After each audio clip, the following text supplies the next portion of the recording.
Shalom Bapak Ibu jemaat yang dikasihi Tuhan. Shalom. Sekali lagi shalom. Shalom. Puji nama Tuhan, pada pagi hari ini kita boleh berkumpul kembali di tempat ini.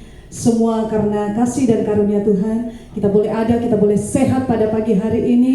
Kembali kita beribadah, biarlah semuanya untuk kita kembalikan hormat kemuliaan bagi nama Tuhan. Mari berikan salam kiri kanan, katakan Tuhan Yesus memberkati.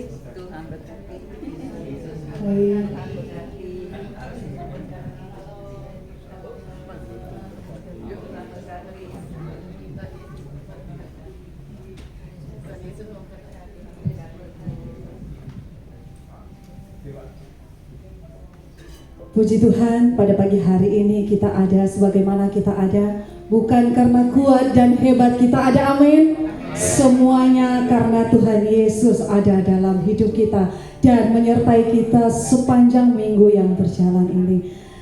Bapak Ibu jemaat yang dikasihi Tuhan, mari kita mempersiapkan hati dan pikiran kita. Mari kita buka hati kita untuk kita masuk dalam ibadah pagi hari ini. Mari kita bersaat teduh sejenak.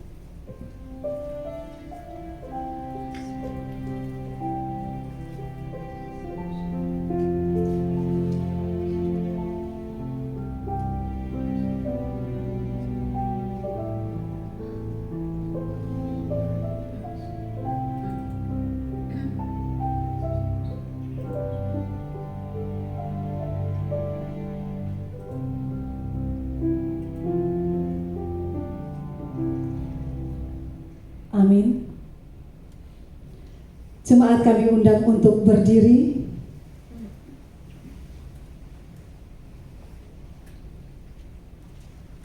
Saudara-saudara, kita datang kepada Tuhan bukan sebagai pribadi-pribadi yang berjalan sendiri, tetapi sebagai satu tubuh di dalam Kristus.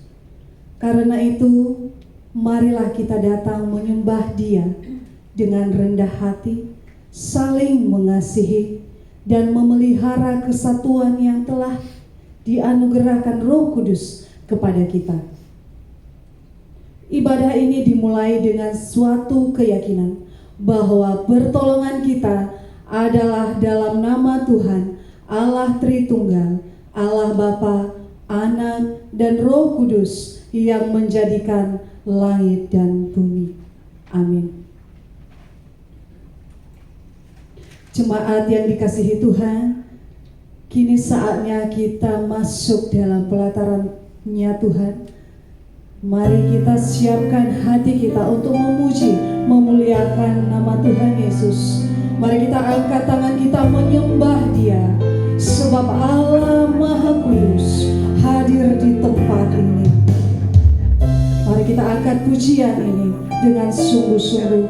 Kita mengatakan, kini saatnya berdiri di altarnya. Mari kita undang Roh Kudus memenuhi hati pikiran kita dan tempat ini. Haleluya.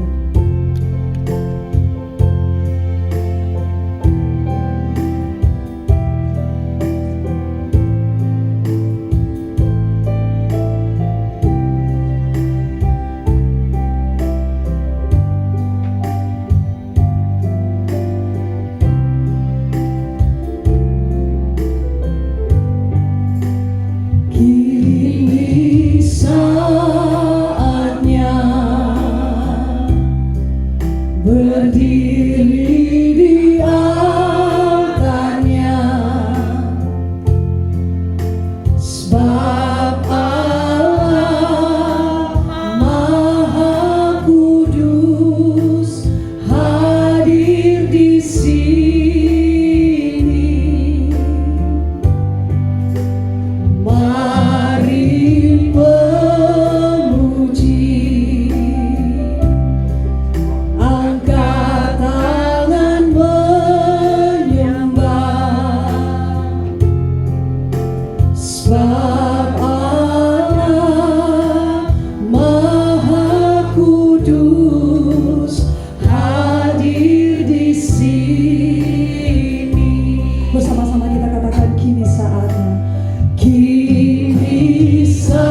Firman Tuhan dalam Mazmur 100 ayat 1 sampai ayatnya yang kedua, demikian firman Tuhan.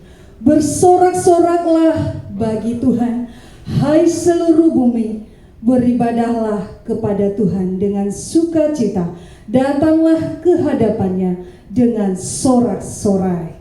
Mari kita angkat pujian kita, sukacita ku sembahkan.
Mari kita berdoa. Tuhan Allah Bapa yang kami kenal di dalam nama Tuhan Yesus, pada pagi hari ini Tuhan, kami datang menghadap kehadirat-Mu. Tuhan, kami datang dengan segala kerendahan hati. Jika secara manusia Tuhan, kami tahu kami tidak layak untuk datang kepada Tuhan oleh karena pelanggaran dan dosa kami. Kami tahu kami orang yang tidak pernah luput dari segala kesalahan. Tuhan, kami menyadari saat ini kami datang ke hadapan-Mu Tuhan. Kami mau beribadah, kiranya urapi kami, berkati ibadah kami Tuhan, dari awal, pertengahan, sampai kami nanti dapat mengakhiri ibadah ini. Penuhi ruangan ini dengan hadirat-Mu. Roh Kudus-Mu berdaulat di atas kami pada pagi hari ini. Kami percaya setiap kami yang ada di tempat ini semua diurapi oleh kuasa dan darah Yesus. Segala kuasa yang tidak berkenan Tuhan, yang ingin mengganggu keberadaan ibadah kami, hati dan pikiran kami, bersatu hati kami, ikat kami, patahkan di dalam nama Tuhan Yesus. Kami mau bersekutu dengan Engkau Bapa, layakkan kami. Kami mau berdoa juga buat saudara kami yang mungkin saat ini belum sempat hadir di tempat ini Tuhan. Engkau memberkati keberadaan mereka dimanapun mereka berada. Saat ini Tuhan, apabila ada saudara kami yang masih dalam perjalanan menuju ke tempat peribadatan ini, Tuhan Engkau menjaga, tibakan mereka sampai ke tempat ini dengan selamat Tuhan, sehingga kami dapat bersama-sama bersekutu untuk memuji memuliakan nama Tuhan. Terima kasih ya Bapa. Kami akan melanjutkan ibadah kami. Biarlah Roh Kudus-Mu senantiasa memberkati ibadah ini. Terpuji nama-Mu Bapa. Di dalam nama Yesus kami siapkan hati kami memuji menyembah lebih lagi. Haleluya. Sama-sama kita katakan amin. Kami persilahkan jemaat untuk duduk kembali.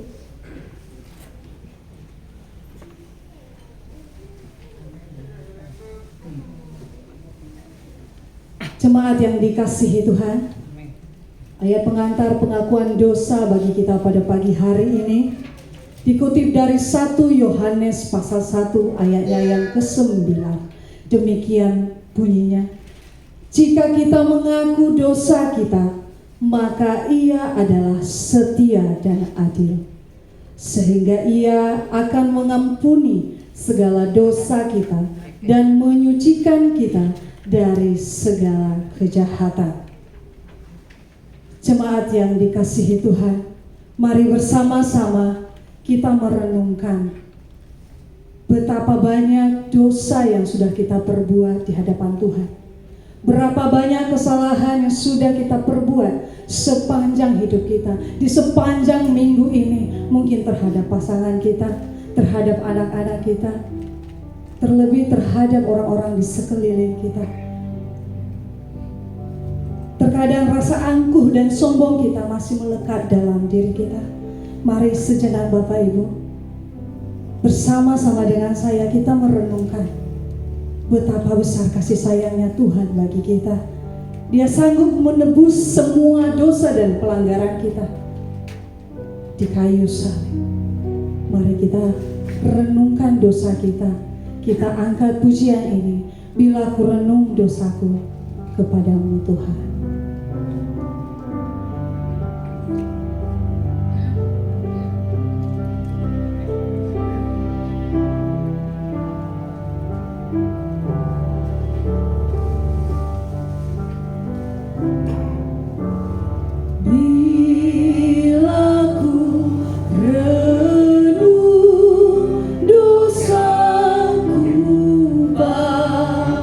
Padamu Tuhan.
Mari hatiku kasih sayangmu, perlahan-lahanku, ucapan kasih setiamu selalu ku rindu. Musik tetap memainkan lagu ini. Bapak Ibu Saudara sekalian yang Tuhan kasihi, mari kita merendahkan diri di hadapan Tuhan. Kita mengakui dosa kita dan kesalahan kita dan mintalah pengampunan daripada Tuhan. Kita ambil waktu untuk mengaku dosa.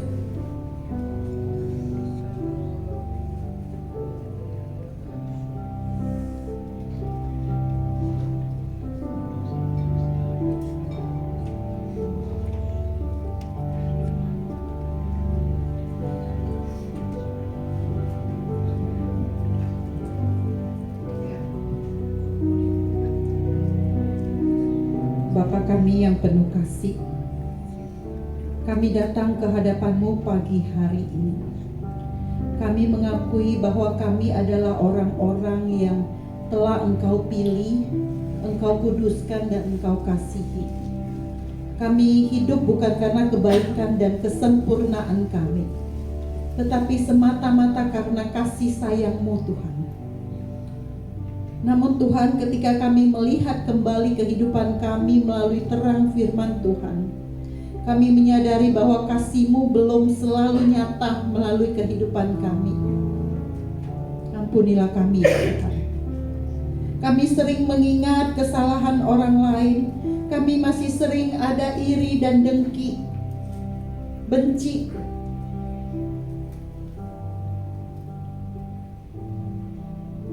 Kami jarang mengingat kesalahan kami sendiri. Kami lebih mudah menuntut untuk dimengerti daripada berusaha untuk memahami orang lain. Kami lebih cepat marah daripada bersabar. Kami lebih cepat menghakimi daripada kami berbelas kasihan. Kami lebih suka mempertahankan ego daripada merendahkan diri. Ketika terluka, kecewa, kami menyimpan dendam dan kepahitan. Kami sungguh sulit mengampuni. Ampunilah kami ya Tuhan.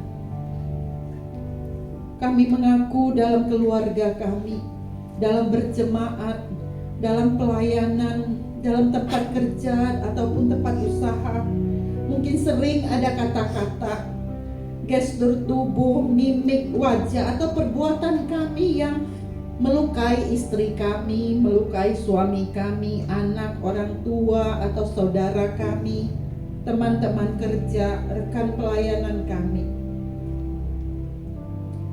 Tuhan, ampunilah kami. Ajarlah kami kembali mengenakan belas kasihan, kemurahan, kerendahan hati, kelemah lembutan dan kesabaran itu. Ajarlah kami mengampuni sebagaimana Kristus telah mengampuni kami. Biarlah damai Kristus memerintah dalam hati kami. Biarlah kehidupan kami menjadi kesaksian akan kasih Kristus. Kami juga mengaku ya Tuhan, mungkin kadang pelayanan kami kepada Tuhan tidak tulus. Kami melayani karena ada kepentingan diri, ada motivasi-motivasi tertentu. Kami melayani mungkin hanya karena kami ingin diberkati oleh Tuhan, bukan sebagai ucapan syukur kepada Tuhan. Tuhan, ampunilah kami. Tuhan, saat ini kami menyerahkan seluruh dosa dan kegagalan kami kepadamu ya Tuhan. Kami mohon, jangan Tuhan hanya mengampuni kami, tapi juga bantu kami untuk sungguh-sungguh bertobat, untuk sungguh-sungguh berubah. Terima kasih Tuhan. Kami percaya di dalam Kristus ada pengampunan, ada pemulihan dan ada hidup yang baru. Kami kami bersyukur Engkau mengampuni kami. Terima kasih Tuhan. Di dalam nama Tuhan Yesus Kristus yang telah mengampuni kami berdoa. Amin. Saudara-saudara yang Tuhan kasihi, kita datang kepada Tuhan bukan karena kita sudah sempurna mengasihi Tuhan, tetapi karena Tuhan telah lebih dahulu mengasihi dan mengampuni kita. Karena itu setelah kita menerima pengampunan Tuhan, mari pada saat ini saudara-saudara kita mengikrarkan pengakuan percaya kita kepada Allah Tritunggal.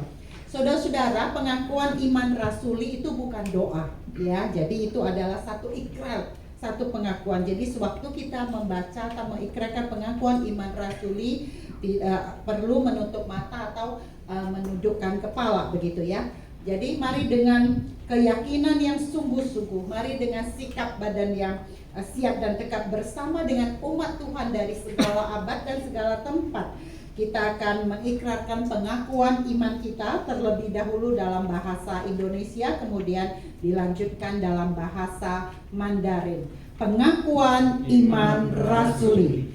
Aku percaya kepada Allah, Bapa yang Maha Kuasa, Khalik langit dan bumi, dan kepada Yesus Kristus, anaknya yang tunggal Tuhan kita, yang dikandung dari Roh Kudus, lahir dari anak darah Maria, yang menderita sengsara di bawah pemerintahan Pontius Pilatus, disalibkan, mati dan dikuburkan, turun ke dalam kerajaan maut, pada hari yang ketiga bangkit pula dari antara orang mati, naik ke surga, duduk di sebelah kanan Allah Bapa yang Maha Kuasa, dan dari sana Ia akan datang untuk menghakimi orang yang hidup dan yang mati. Aku percaya kepada Roh Kudus, gereja yang kudus dan am, persekutuan orang kudus, pengampunan dosa, kebangkitan tubuh dan hidup yang kekal. Amin. 使徒信经，我信上帝全能的父，创造天地的主。我信我主耶稣基督，上帝的独生子，因圣灵感应，由童真理玛利亚所生，在本丢拉多手下受难，被钉于十字架，受死埋葬，将在阴间，第三天从死人中复活升天。坐在全能父上帝的右边，将来必从那里降临，审判活人死人。我信圣灵，我信圣的狗的教会，我信圣土相通，我信罪的赦免，我信身体复活，我信永生。Amin. Jemaat dipersilakan duduk kembali.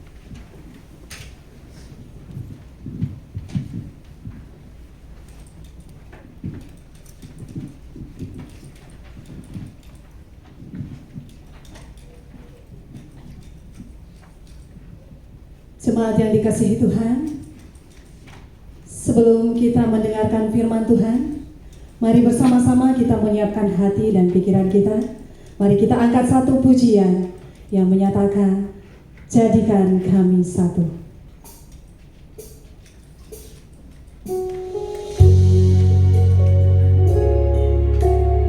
Mari kita rendahkan diri di hadapan Tuhan. Kita membawa kehancuran hati kita. Kita mau bersama-sama berseru kepada-Nya.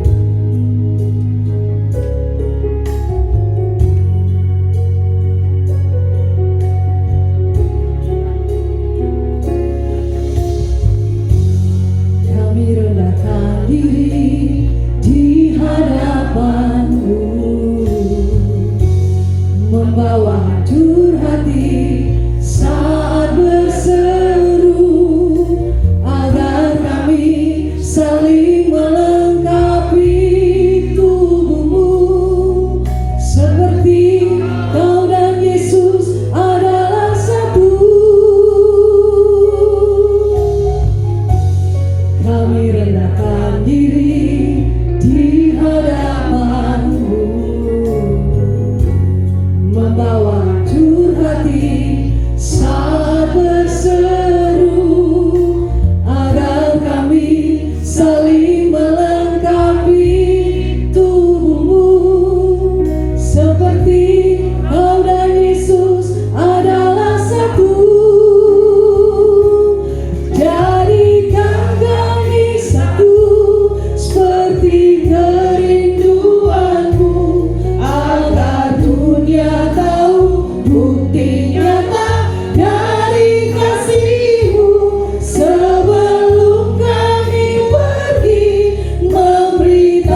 Biarlah Roh Kudus tolong buka pikiran kami untuk mengerti firman-Mu, lembutkan hati kami untuk menerimanya, dan mampukan kami untuk menjadi pelaku-pelaku firman.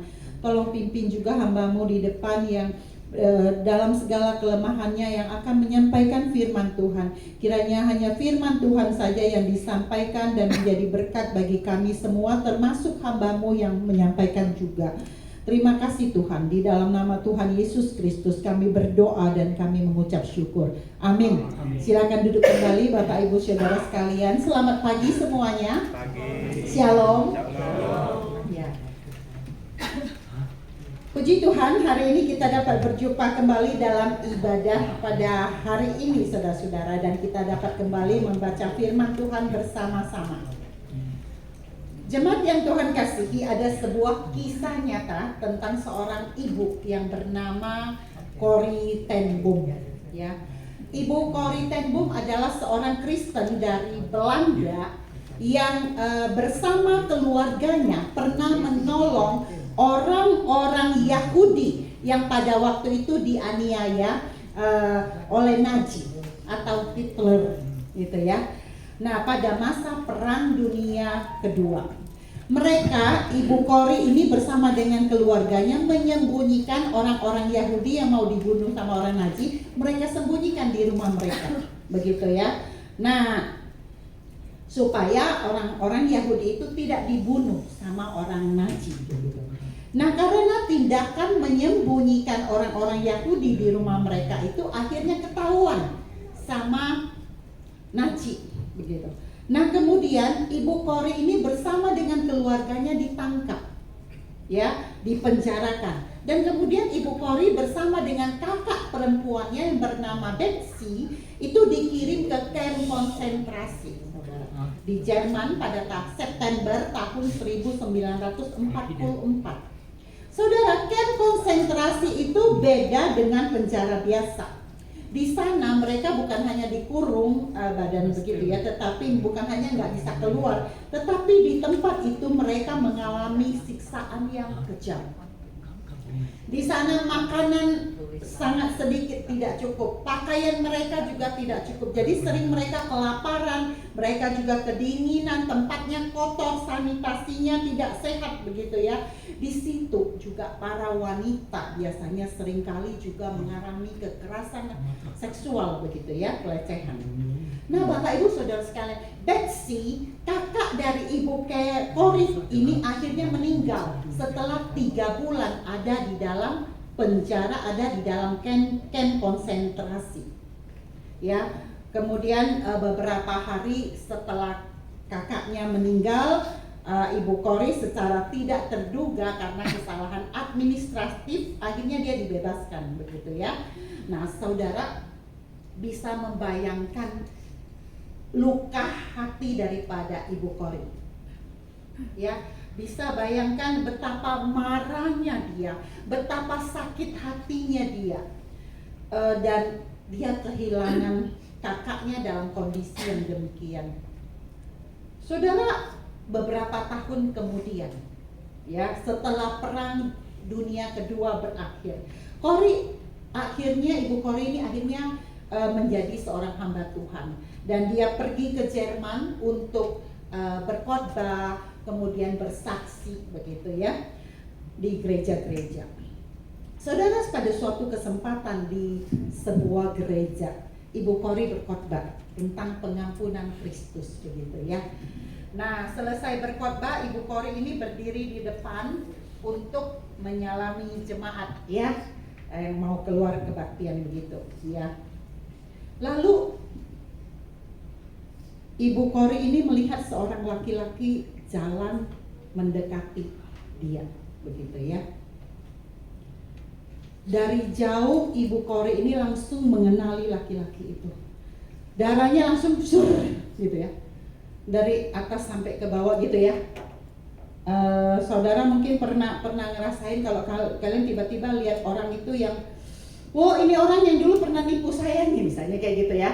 Ini orang yang dulu pernah jelek-jelekin saya nih, gosipin saya nih gitu. Wah, kita lihat dia langsung ser gitu darahnya ya, kira-kira kayak gitu. Nah, apalagi Ibu Corrie ini ya, Mengapa dia lihat laki-laki ini langsung nggak enak begitu? Dia sangat kenal laki-laki itu. Bagaimana tidak? Laki-laki itu adalah algojo, salah satu algojo di dalam kamp konsentrasi yang dulu sering menyiksa dia dan kakaknya, Betsy. Dan membuat mereka pada waktu itu sangat-sangat menderita. Dan kemudian kakaknya meninggal. Laki-laki itu kemudian berjalan dekat, udah sampai ke depan Ibu Kori. Kemudian dia berkata bahwa dia sekarang sudah menjadi seorang Kristen. Dia mendengar khotbah tentang pengampunan Kristus yang Ibu Kori sampaikan di jemaat tadi.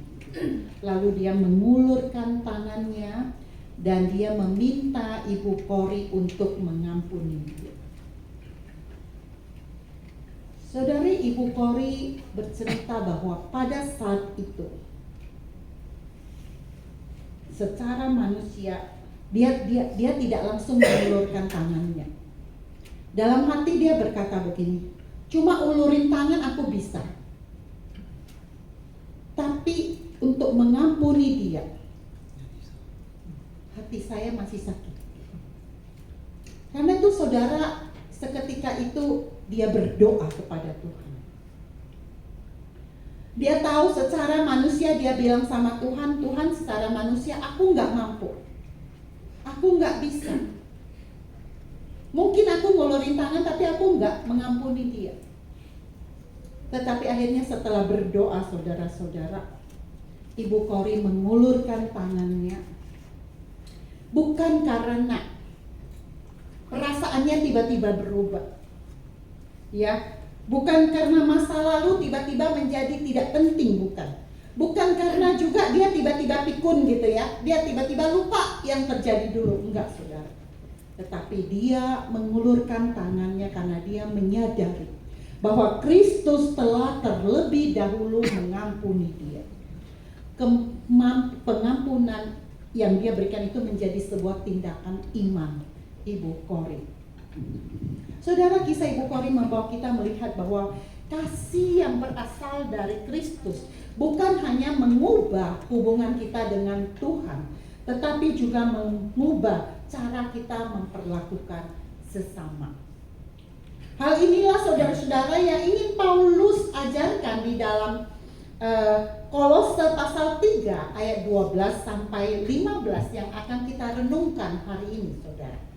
Mari kita bersama-sama membaca Kolose pasal 3 ayat 12 sampai 15 bersama-sama ya. 1, 2, 3. Karena itu sebagai orang-orang pilihan Allah yang dikuduskan dan dikasihinya, kenakanlah belas kasihan, kemurahan, kerendahan hati, kelemah lembutan, dan sabarlah kamu seorang terhadap yang lain, dan apabila mempunyai terhadap yang lain, sama seperti telah mengampuni kamu, perbuatlah juga demikian. Di atas semuanya itu kenakanlah sebagai pengikat yang mempersatukan dan menyempurnakan. Hendaklah damai, Kristus memerintah dalam hati kamu, karena untuk itulah kamu telah dipanggil dalam satu tubuh dan bersyukur. Jemaat yang kekasih, zaman itu kota Kolose merupakan kota yang penting di wilayah Frigia, Asia Kecil yang sekarang itu ada di wilayah Turki. Pada waktu itu di kota Kolose sudah ada orang-orang Kristen, sudah ada orang-orang yang percaya kepada Tuhan Yesus. Tetapi jemaat Kolose itu, saudara, mereka hidup di tengah budaya Yunani dan Romawi. Mereka dan jemaat itu juga punya latar belakang yang berbeda-beda, begitu ya. Begitu. Nah, mereka juga menghadapi, selain itu mereka juga menghadapi berbagai ajaran dan praktek-praktek keagamaan yang lain, begitu. Ya. Jadi yang bisa membuat jemaat Kolose itu kadang-kadang jadi bimbang begitu ya. Mereka bergaul, berteman dengan orang-orang di sekitar mereka, banyak yang orang belum percaya begitu. Kadang-kadang itu mempengaruhi mereka begitu. Dan kadang-kadang mereka akhirnya merasa percaya Tuhan Yesus saja nggak cukup begitu ya, harus percaya ini, harus percaya itu yang lain begitu. Nah, Bapak, Ibu dan Saudara, karena punya latar belakang yang seperti itu, seringkali orang-orang Kristen di jemaat Kolose itu ya, orang-orang Kristen yang ada di Kolose itu akhirnya hidup mereka sama dengan orang-orang yang belum percaya. Hidupnya nggak beda dengan orang-orang yang belum percaya di sana. Karena itulah saudara, Rasul Paulus, sekalipun pada waktu itu Rasul Paulus sedang ada di dalam penjara.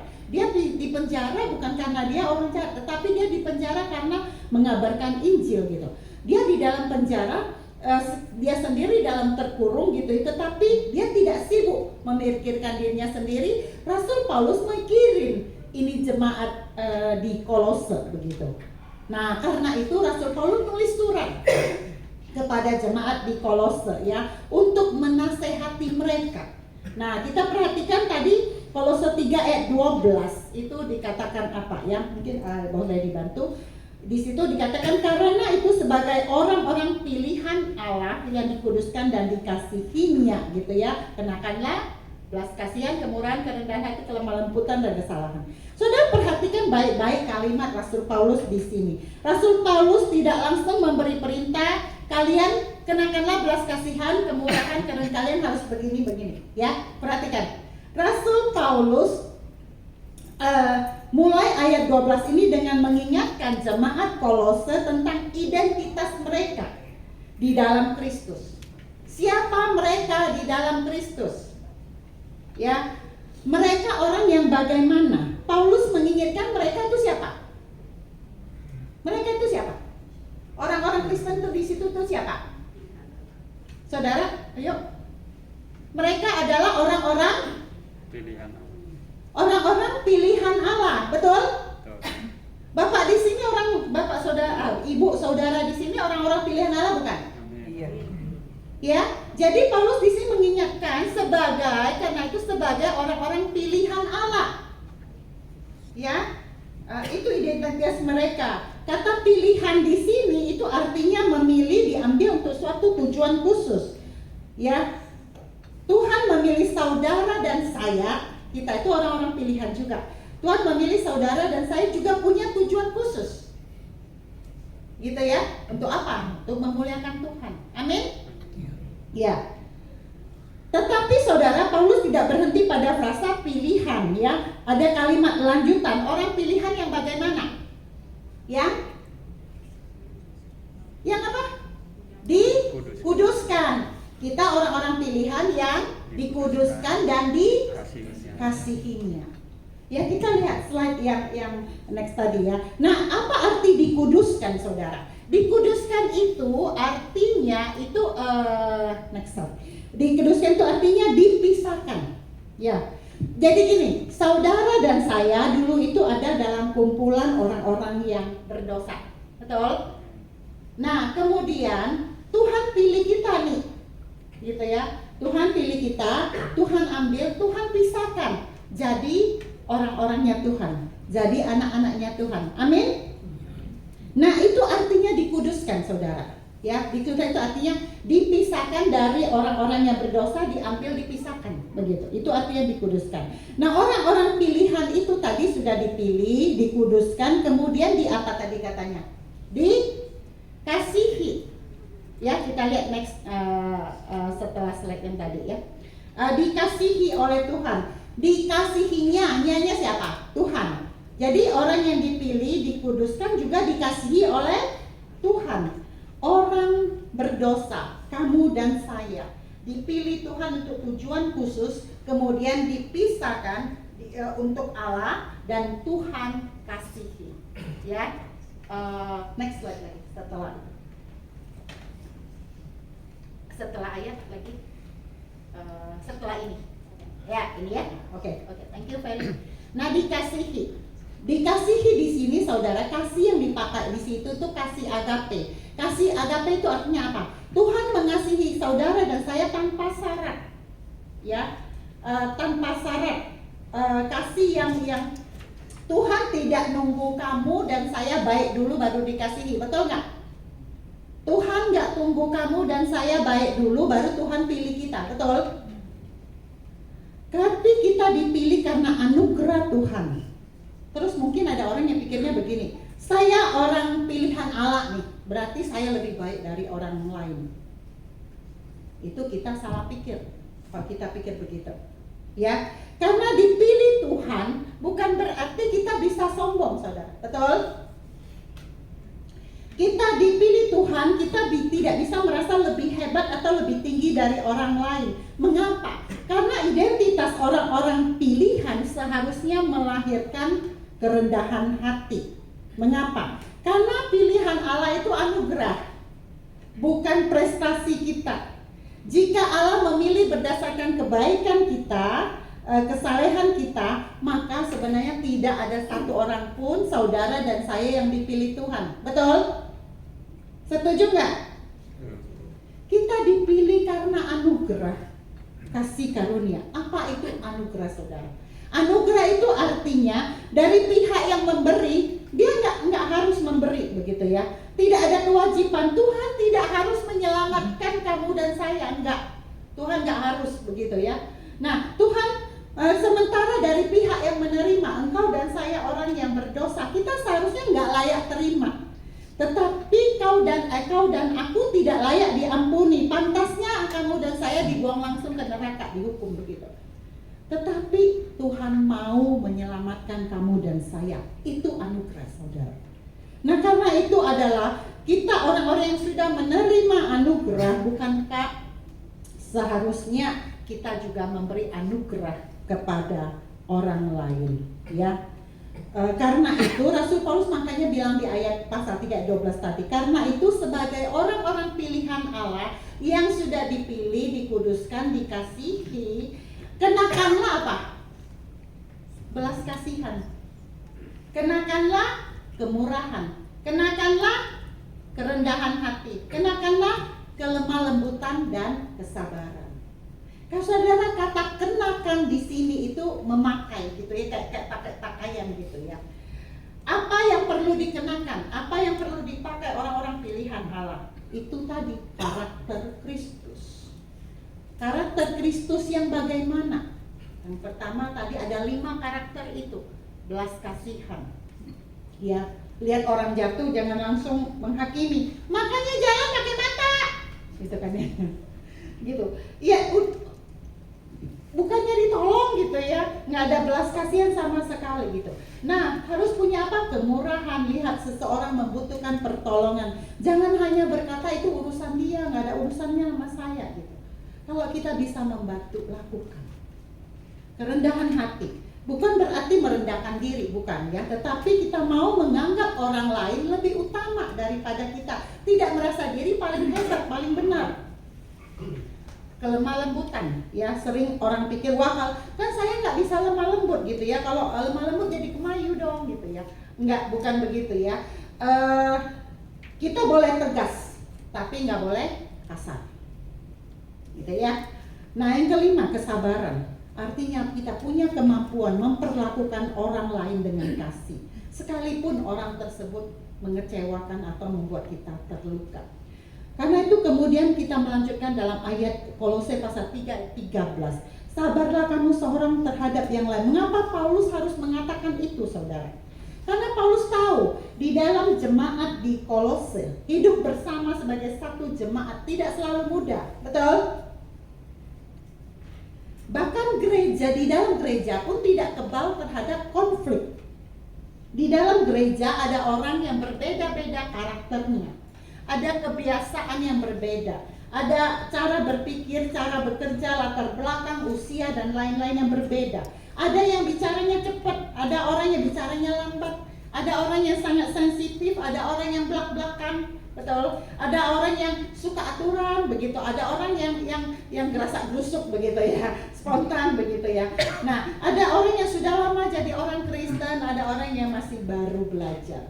Nah, ketika orang-orang yang berbeda-beda ini hidup bersama, saudara, kemungkinan terjadi gesekan itu selalu ada. Belum lagi pas ada yang melakukan kesalahan, gitu ya. Karena itu Paulus tidak berkata di sini jangan pernah ada konflik, dia tidak berkata begitu. Tetapi Paulus berkata apa? Sabarlah kamu seorang terhadap yang lain. Ada sebuah kesadaran. Saya juga adalah orang yang membutuhkan kesabaran dari orang lain. Betul? Jangan pikir gini loh. Jangan pikir lu aja nggak bisa sabar sama orang lain gitu. Jangan pikir lu aja nggak suka sama orang lain. Kadang-kadang orang lain juga nggak suka sama lu, betul? Kadang-kadang orang lain sebenarnya juga nggak sabar sama kita, betul? Jadi di sini Paulus kadang kita ingin begini. Kadang kita ingin orang lain memahami kita, gitu ya. Tetapi kita sulit untuk memahami orang lain, betul? Ketika kita melakukan kesalahan, kita berharap orang lain bisa maklum sama kita. Namun ketika orang lain melakukan kesalahan yang sama, kita langsung marah, kita langsung meledak emosi. Betul? Karena itu firman Tuhan mengajar kita untuk sabarlah seorang terhadap yang lain. Ampunilah seorang akan yang lain. Kata ampuni di sini, saudara, kita lihat next slide-nya. Karis berkaitan dengan anugerah. Pengampunan Kristen berakar pada anugerah. Ya, Paulus di sini memberikan ukuran. Ukurannya bukan apakah orang itu pantas diampuni apa enggak, melainkan apa yang Tuhan sudah lakukan sama kamu. Itu patokannya gitu. Paulus berkata begini, sama seperti Tuhan sudah mengampuni kamu, kamu perbuatlah juga demikian. Saudara, coba kita renungkan sampai usia kita sekarang masing-masing, ya. Sudah berapa banyak dosa yang engkau dan saya lakukan? Dari masih kecil gitu ya. Dari kita masih kecil, bangun tidur, udah bentak mama gitu kan ya. Di sekolah ambil pensil kawan gak balikin gitu ya. Itu dari kecil ya. Terus sorenya main bola, karena kesel kakinya disepak kawannya ditinju gitu ya. Kalau yang anak perempuan apa, ngejambak rambut adiknya gara-gara adiknya dipuji lebih cantik misalnya, ya kan? Udah agak besar, bangun tidur, udah mulai dari bangun tidur udah cakep kotor gitu ya, bicara yang gak benar gitu. Pacaran tidak kudus, malamnya nonton video porno, udah menikah pukul istri, bentak marah istri atau suami, selingkuh, tidak jujur waktu dagang, bilang cuma jual modal padahal untungnya udah banyak begitu ya. Timbangan 1 kilo di setel jadi cuma setengah kilo gitu ya orang dapat gitu. Mencuri uang perusahaan dan lain-lain saudara. Saudara, kalau kita hitung kasar ya, 1 hari 3 dosa aja lah dari kecil ya. 3 dosa aja. Itu udah hitung biar gampang hitung lah ya, udah hitung 3, harusnya lebih nggak? Hah? Bisa lebih nggak? Bisa lebih ya. Nah, 1 3 aja. 3 aja 1 hari. Sebulan berapa? Sebulan berapa? 90. Tapi hitungnya 100 ya. Hitungnya 100 lah ya. Kan tadi udah di-korting itu 3 ya. Jadi hitungnya 100 ya. 100 dalam 1 bulan. Nah, 1 tahun berapa? 1.200. Nah, kita korting lagi, hitungnya 1.000 lah, biar gampang hitung lah ya. 1.000 sekarang umur Anda berapa? Saya 56, berarti 56.000. Ya kan ya? Itu udah hitung potong begitu. Nah, saudara-saudara, banyak tidak? Dosa kita masing-masing banyak tidak? Tapi berapa banyak dosa yang Tuhan sudah ampuni? Berapa banyak kesalahanmu dan kesalahanku yang Tuhan tidak perhitungkan lagi?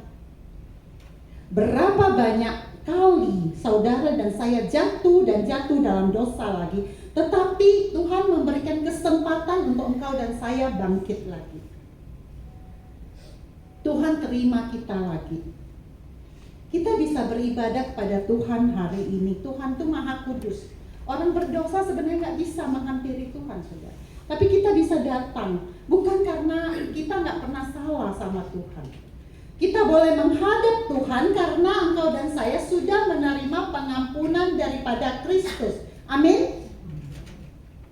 Karena itu orang Kristen dipanggil juga untuk menjadi orang-orang yang mampu memberikan pengampunan kepada orang lain. Saudara, mengampuni bukan berarti tidak pernah terjadi apa-apa. Mungkin benar yang orang lakukan sama kita itu membawa luka. Bisa luka fisik, bisa luka hati. Itu perlu kita akui. Mengampuni tidak berarti saya membiarkan orang lain terus-menerus menyakiti saya tanpa batas. Tidak. Kadang kita perlu kasih tahu orang dengan tegas bahwa kamu tidak boleh, kamu tidak bisa menyakiti saya terus-menerus. Apapun bentuknya, kekerasan verbal atau apalagi kekerasan fisik, begitu ya. Penghinaan nggak boleh gitu ya. Apalagi main pukul, main tendang begitu. Tidak boleh. Mungkin ada yang tidak berani bilang gitu ya. Kita bisa minta orang lain gitu untuk menyampaikan. Tidak boleh terjadi seperti itu. Jadi mengampuni juga tidak berarti menganggap kebenaran dan keadilan tidak penting. Kadang kebenaran itu harus diungkap. Keadilan tetap harus ditegakkan. Saudara-saudara yang dikasih oleh Tuhan, akhir-akhir ini di media sosial kadang-kadang sering muncul berita atau cerita kisah nyata karena kepahitan dan dendam maka terjadi pembunuhan. Gitu ya. Salah satunya ada kisah seorang anak laki-laki yang sejak kecil tanya dia harus menuruti semua kata mamanya. Gitu ya. Dia tidak punya hak untuk memilih apapun, dari mulai pakaian, makanan, sampai sekolah, kuliah, kemudian sampai pacaran. Karena mamanya tidak suka dengan perempuan gadis yang dia cintai begitu. Akhirnya dia harus putus sama pacarnya. Nah, singkat cerita, karena sudah begitu banyak kepahitan sejak dia kecil, dia sangat-sangat membenci mamanya. Akhirnya dalam satu kesempatan dia membunuh mamanya dan menenggelamkan mamanya ke dalam laut tanpa rasa bersalah. Tetapi akhirnya mayat mamanya ditemukan dan dia terbukti dia yang membunuh, dia ditangkap. Saudara, kita kembali kepada pertanyaan, apa artinya mengampuni yang dimaksud Paulus?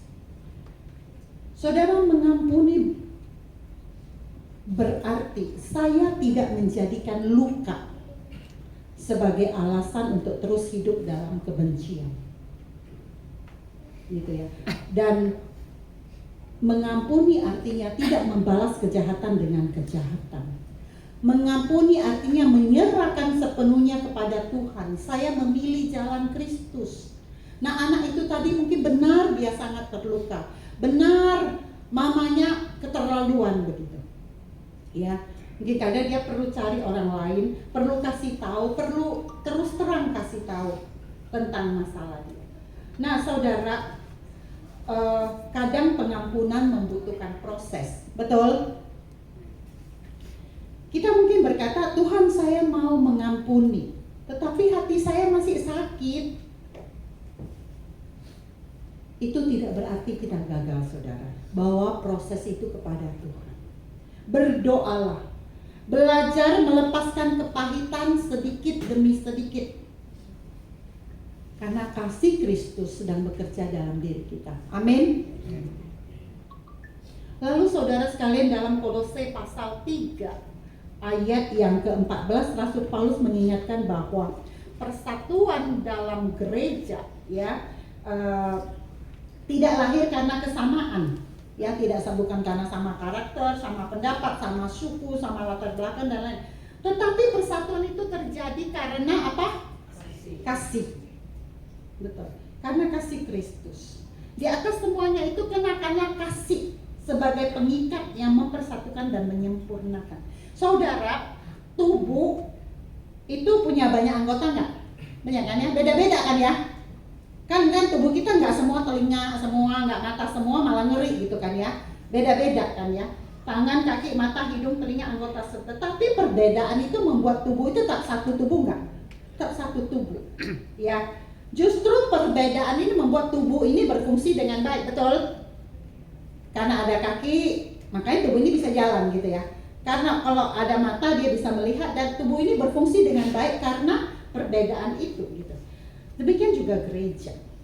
Ada orang yang kuat mengajar, ada yang kuat dalam musik, ada yang bisa bantu antar jemput, ada yang melayani dalam pujian, ada yang kuat menghibur orang lain, ada yang pintar mengajak teman begitu ya. Ada yang jago mengorganisir, ada yang kuat dalam berdoa gitu. Ada yang kuat dalam memperhatikan orang lain. Kita beda-beda kemampuan, tetapi kita bukan musuh. Amin. Kita anggota tubuh yang saling melengkapi untuk membangun tubuh Kristus, membangun gereja dan demi kemuliaan nama Tuhan. Amin. Bapak, Ibu dan Saudara, kita tidak dipanggil untuk menjadi satu karena kita selalu sepakat. Kita dipanggil menjadi satu karena kita adalah satu tubuh di dalam Kristus.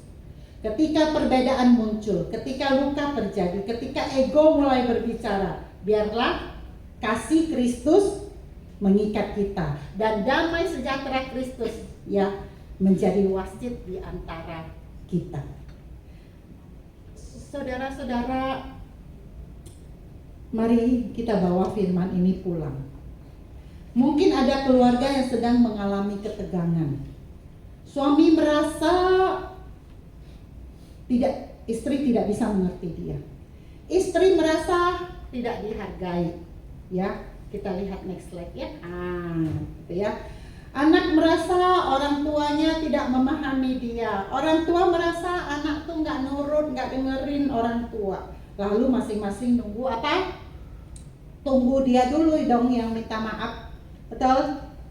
Seringkali seperti itu ya.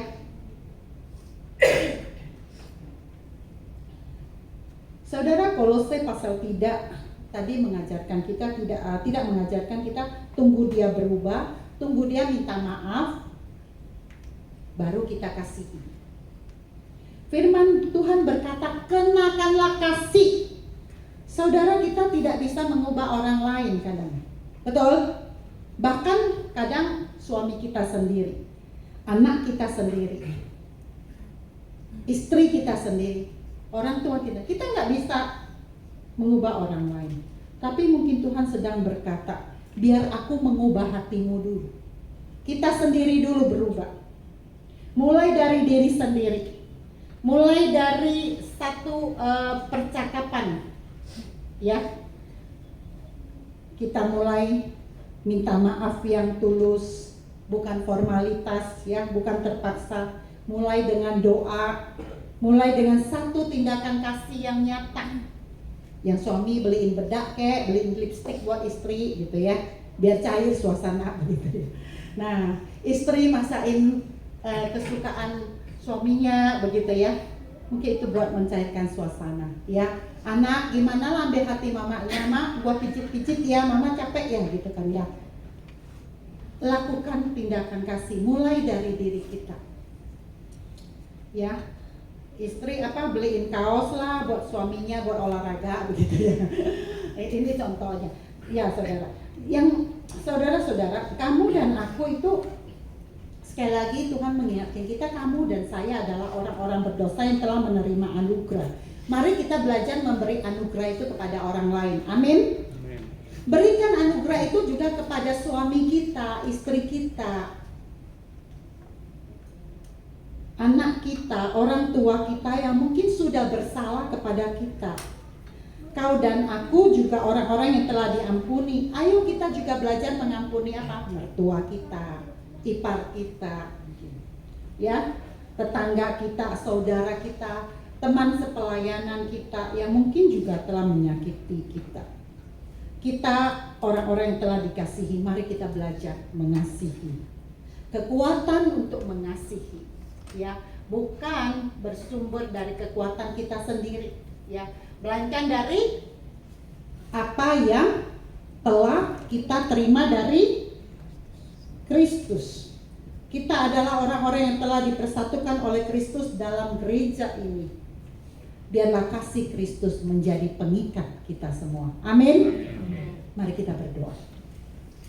Bapa kami yang penuh kasih, terima kasih untuk firman-Mu yang mengingatkan kami bahwa kami adalah orang-orang yang telah Engkau pilih, kuduskan dan kasihi. Ajarlah kami mengenakan kasih, memiliki hati yang sabar, rendah hati, lemah lembut dan mau mengampuni sebagaimana Kristus telah mengampuni kami. Tuhan, ketika ada perbedaan, ada luka datang di tengah keluarga, di tengah pelayanan dan jemaat kami, jangan biarkan ya Tuhan ego menguasai hati kami. Biarlah kasih Kristus menjadi pengikat yang mempersatukan kami, dan damai Kristus menjadi wasit yang memimpin setiap perkataan dan keputusan kami. Tolong kami untuk tidak hanya mendengar firman-Mu pada hari ini ya Tuhan, tetapi kami sungguh-sungguh melakukannya mulai hari ini, mulai saat ini sampai seterusnya, sehingga melalui kehidupan kami orang lain, termasuk seluruh anggota keluarga kami, dapat melihat kasih Kristus dan mereka pun boleh percaya kepada Kristus. Terima kasih ya Tuhan, di dalam nama Tuhan Yesus Kristus kami berdoa. Amin.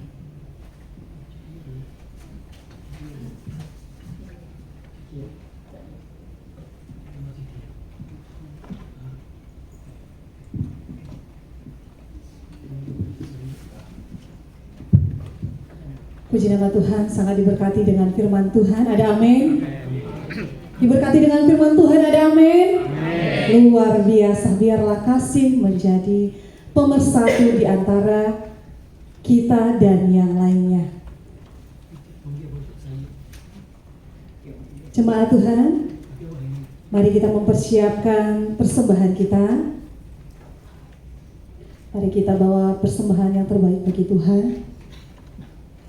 Saudara-saudari yang terkasih dalam Tuhan, pada saat ini kita akan memberikan persembahan sebagai ungkapan syukur atas kasih, penyertaan, dan berkat Tuhan dalam kehidupan kita. Persembahan dapat diberikan melalui dua cara. Yang pertama yaitu melalui transfer ke rekening persembahan yang tertera pada layar. Dan cara yang kedua dengan memasukkan persembahan ke dalam amplop persembahan, kemudian mengumpulkannya ke dalam kantong persembahan yang akan diedarkan petugas.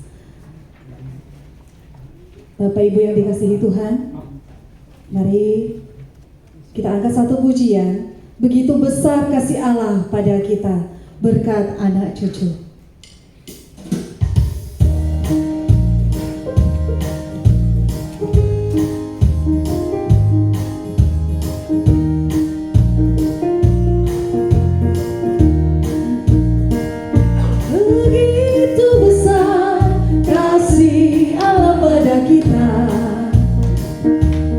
Berkatilah anak cucu kita di mana-mana, Tuhan.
Jemaat kami undang untuk bersama-sama berdiri.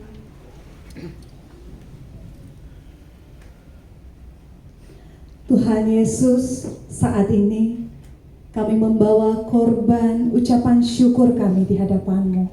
Kami tahu Tuhan, persembahan ini lebih sedikit dibandingkan apa yang sudah kami terima daripada Tuhan.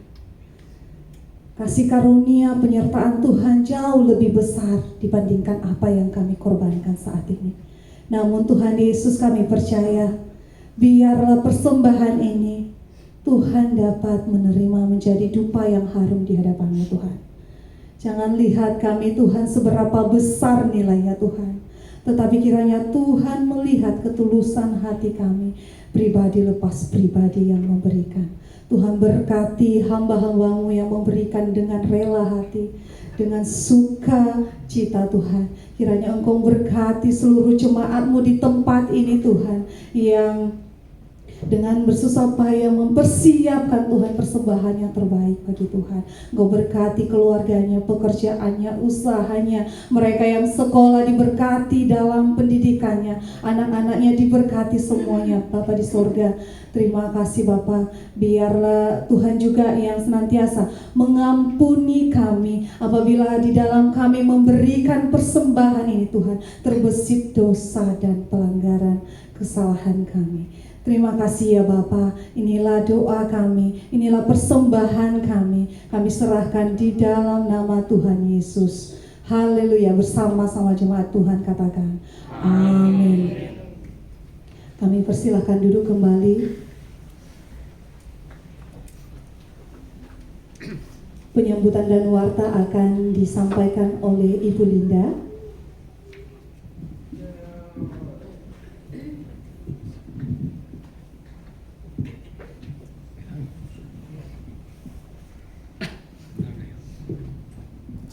Shalom Bapak Ibu Saudara sekalian yang dikasihi Tuhan. Shalom. Senang sekali berjumpa dengan Bapak Ibu sekalian dalam ibadah IGC Jambi hari ini ya. Kiranya ibadah kita hari ini membuat kita semakin dekat dengan Tuhan, semakin bisa mengasihi Tuhan, dan semakin mengasihi sesama. Amin.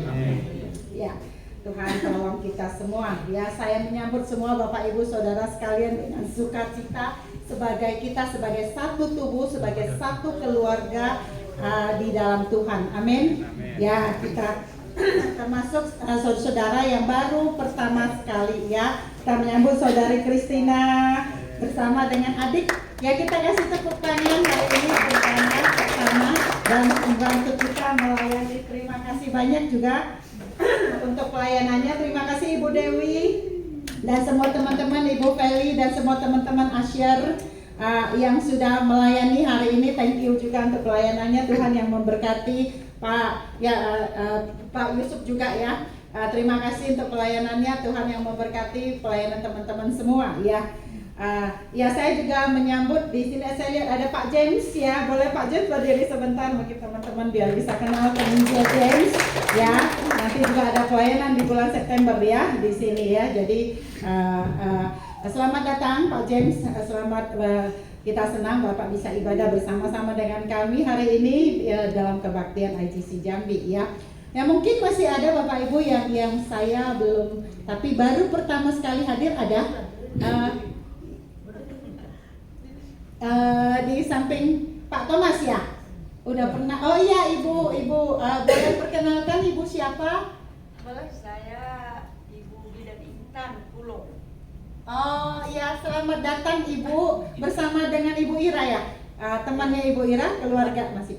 Oke, kita kasih sambut tepuk tangan untuk Ibu. Senang sekali Ibu bisa beribadah bersama-sama dengan kami. Jika belum memiliki tempat beribadah yang tetap, kami mengundang ya Bapak Ibu saudara-saudara yang bisa beribadah bersama-sama dengan kami setiap minggunya ya, setiap hari Minggu pukul 10 ya. Ada lagi di sini tadi adiknya Kristina, namanya siapa? Win. Oh ya, Win ya tadi di sini. Oke, selamat datang juga. Oke, ada lagi? Ngadek ya. semua adalah jemaat yang kita sudah saling mengenal, keluarga IGC. Ya, baik Bapak Ibu Saudara sekalian, mari kita saling sambut satu dengan yang lain. Kita bangkit berdiri, yuk kita nyanyi lagu hari ini Kurasa Bahagia. Ya, kita beri salam ya, yang tulus, senyum yang tulus untuk kiri kanan kita, depan belakang kita. Ya, katakan hari ini Kurasa Bahagia.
Beribadah, kita masih belajar tentang kasih untuk sesama. Jadi sepanjang bulan lalu, bulan Juli, kita belajar tentang bagaimana mengasihi Tuhan ya.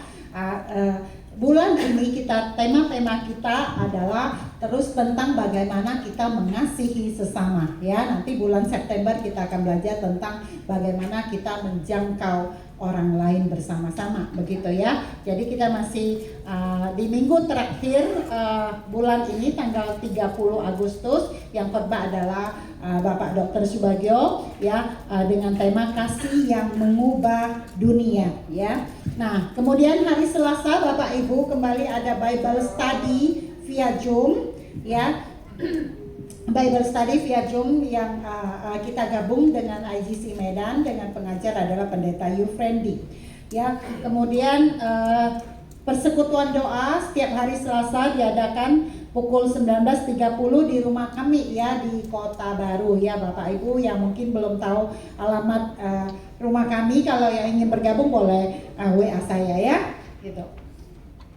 Kemudian ini info tentang persembahan ya Bapak Ibu yang ingin memberikan persembahan persepuluhan atau persembahan syukur dan lain-lain bisa melalui amplop, ada di depan amplop khusus ya. Kalau yang kita kasih seperti itu biasa itu amplop untuk mingguan, tapi kalau Bapak Ibu ingin memberi persepuluhan ada amplop khusus di depan, kemudian atau melalui transfer juga bisa ke rekening bendahara gereja atas nama Ibu Fangli dan Ibu Helen ya.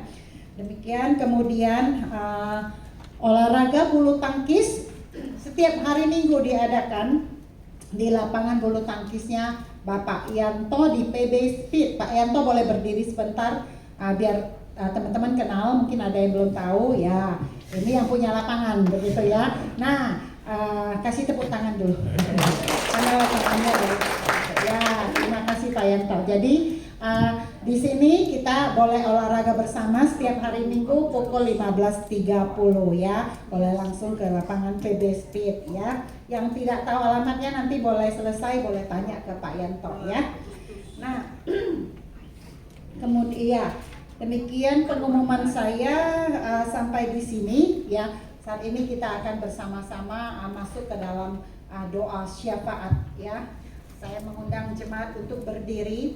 Kita akan berdoa untuk beberapa pokok doa ya. Pertama kita akan berdoa untuk bangsa dan negara terlebih dahulu. Saudara, kita akan berdoa secara khusus untuk dua bencana yang akhir-akhir ini baru-baru ini terjadi di Indonesia. Yang pertama, kita berdoa untuk pemulihan dan penanggulangan pasca bencana gempa di Flores, NTT yang terjadi pada Sabtu tanggal 15 minggu lalu gitu ya.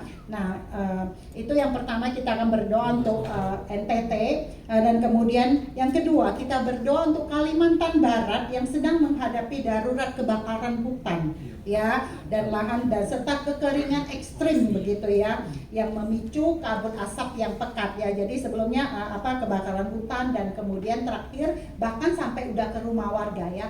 Baru-baru ini ada 50 rumah yang terbakar begitu. Dan sehingga itu sangat mengganggu di mereka di sana juga kesehatan terganggu. Ada ribuan titik panas hotspot yang terdeteksi di berbagai wilayah di Kalimantan Barat. Anak sekolah jadinya sekolah online lagi begitu ya. Ada yang karena asap begitu bisa menyebabkan penyakit pernapasan atau ISPA. Ya kita bersama-sama berdoa untuk dua pokok doa ini ya. Mari kita buka suara, kita berdoa.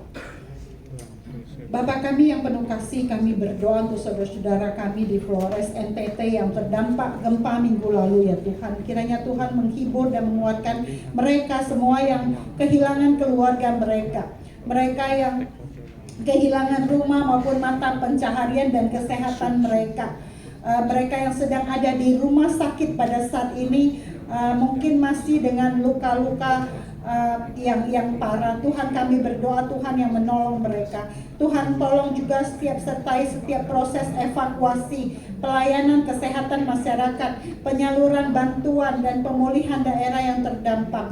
Tuhan kami memohon Tuhan berikanlah hikmat dan kekuatan kepada pemerintah pusat maupun daerah ya Tuhan. Tuhan berikan pertolongan kepada petugas, tenaga medis, relawan, gereja-gereja dan semua pihak yang terlibat agar dapat melayani dengan tepat dan penuh kasih ya Tuhan. Kiranya Tuhan menjadi tempat perlindungan dan kekuatan bagi mereka yang sedang mengalami kesesakan, mereka yang sedang berlindung di tenda-tenda darurat ya Tuhan, maupun mereka yang masih dirawat di rumah sakit. Biarlah melalui setiap pertolongan yang diberikan, mereka boleh merasakan kasih dan pemeliharaan Tuhan. Bapa di surga, kami juga berdoa bagi masyarakat di Kalimantan Barat yang terdampak kebakaran hutan dan asap. Kiranya Tuhan juga membantu menghentikan meluasnya api, melindungi kesehatan dan keselamatan masyarakat, khususnya anak-anak mereka yang dan anak-anak dan maupun orang tua ataupun orang-orang yang rentan sakit. Ya Tuhan, sertai dan kuatkan para petugas, relawan serta semua pihak yang menangani kebakaran. Berikan hikmat kepada pemerintah pusat dan daerah juga dalam menanggulangi kebakaran yang sudah terjadi. Juga memikirkan pencegahan sehingga bencana seperti ini tidak terulang lagi ya Tuhan. Kiranya pemerintah, pengusaha, masyarakat dan semua pihak terkait semakin memiliki kesadaran untuk menjaga kelestarian hutan serta lingkungan yang Tuhan sudah percayakan untuk mereka kelola. Kiranya Tuhan terus menolong bangsa dan negara kami Indonesia ya Tuhan. Kami menyerahkan bangsa dan negara kami ke dalam tangan-Mu Tuhan. Terus beri hikmat pimpinan, hati yang takut akan Tuhan dari pemerintah, presiden, wakil presiden, semua pejabat negara.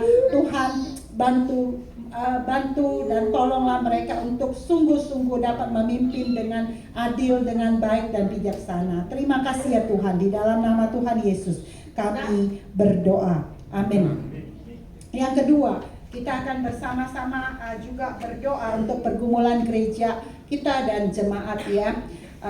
Mari kita berdoa untuk kebutuhan pelayan Tuhan. Kita berdoa juga untuk pergumulan jemaat teman-teman kita yang kita tahu. Mari kita sampaikan kepada Tuhan, kita berdoa. Mari kita buka suara, kita berdoa.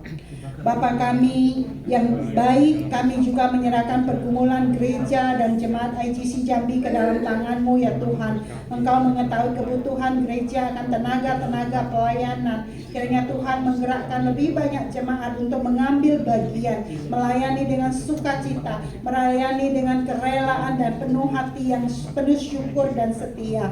Sediakanlah Tuhan orang-orang yang tepat untuk setiap pelayanan, dan mampukanlah gereja-Mu ini bertumbuh dengan baik, menjadi komunitas yang saling mengasihi, komunitas yang saling melayani dengan kasih daripada Tuhan. Tuhan, kami berdoa untuk kesatuan hati seluruh pelayan-pelayan Tuhan, kesatuan hati seluruh jemaat IGC Jambi juga. Biarlah kami menjadi komunitas yang bertumbuh dalam iman, komunitas yang sungguh mengasihi Tuhan, komunitas yang sungguh mengasihi, saling mengampuni satu dengan yang lain, dan sehingga pelayanan kami berdampak bagi banyak orang lain, dan orang lain boleh melihat kami dan mereka boleh memuliakan Tuhan dan mau percaya kepada Tuhan. Terima kasih Tuhan. Kami juga menyerahkan setiap jemaat-jemaat yang sedang bergumul dalam berbagai keadaan ya Tuhan. Jamalah mereka yang sedang sakit, mereka yang sedang menghadapi masalah kesehatan, serta keluarga-keluarga yang sedang menghadapi pergumulan dalam hubungan, mereka yang sedang mengalami kesulitan keuangan, kesulitan dalam usaha dan pekerjaan, mereka yang sedang menantikan pasangan hidup, serta setiap pergumulan lain yang tidak dapat kami sebutkan satu persatu, tapi kami percaya bahwa tidak ada pergumulan yang tersembunyi di hadapan-Mu, tidak ada kebutuhan yang terlalu besar bagi-Mu ya Tuhan.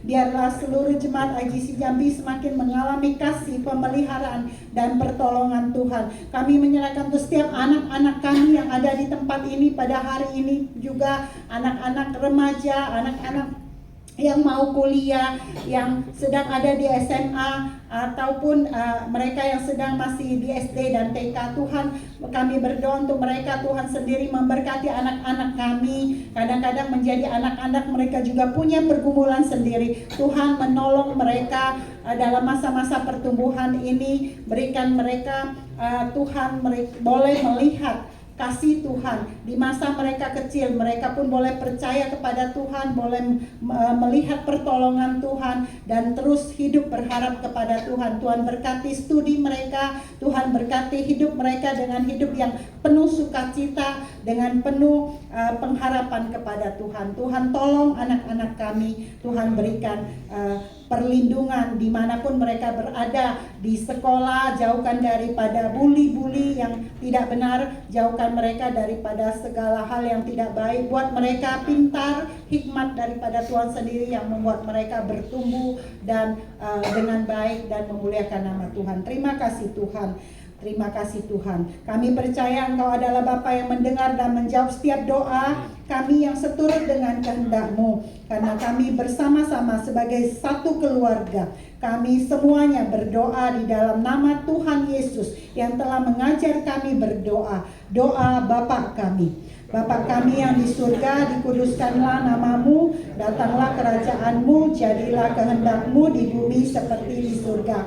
Berikanlah kami pada hari ini makanan kami yang secukupnya. Ampunilah kami akan kesalahan kami, seperti kami juga telah mengampuni orang yang bersalah kepada kami. Dan janganlah membawa kami ke dalam pencobaan, tetapi lepaskanlah kami daripada yang jahat. Karena Engkaulah yang punya kerajaan dan kuasa dan kemuliaan sampai selama-lamanya. Amin. Kita tetap berdiri. Kita akan menaikkan pujian doksologi. Puji Allah Bapa Putra, puji Allah Roh Kudus.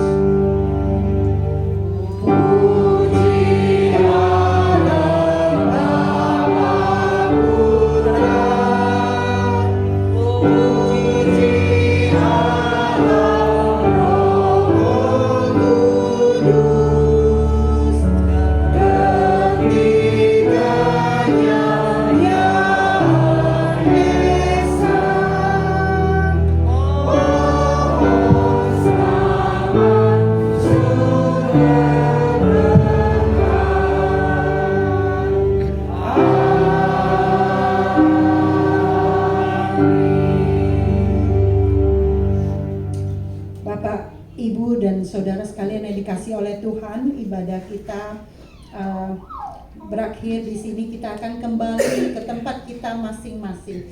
Mari kita pulang, bawa firman Tuhan yang kita sudah dengar, kita lakukan dalam hidup kita sehari-hari dimanapun kita berada. Mari kita mohon berkat daripada Tuhan untuk kita semua. 愿天父上帝的慈爱、耶稣基督的恩典和平安、圣灵的帮助与我们同在，从现在到永永远远。Kiranya kasih sayang dari Allah Bapa, rahmat dan damai sejahtera dari Tuhan Yesus Kristus, pertolongan dari Allah Roh Kudus menyertai kita semua sejak saat ini sampai selama-lamanya. Amin.